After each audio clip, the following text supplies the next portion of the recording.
আমরা আপনাদের এখন গল্প বলার কিছু রুলস পড়ব।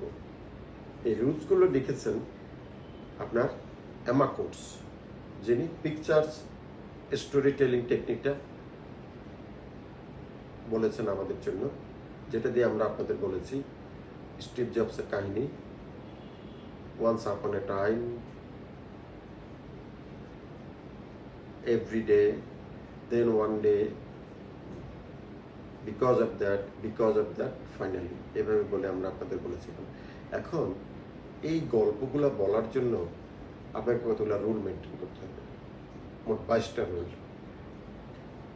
গল্প বলার রুল নাম্বার 1, আপনি একজন মানুষকে অ্যাডমায়ার করবেন বা যে কোনো একটা চরিত্রকে অ্যাডমায়ার করবেন যিনি তার পক্ষে যতটুকু সম্ভব তার চেয়ে বেশি করে ফেলেছেন। যেরকম স্টিভ জবস, যেরকম আব্রাহাম লিঙ্কন।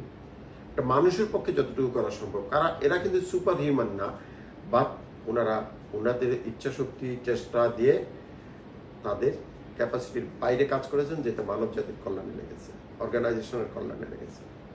Thank you.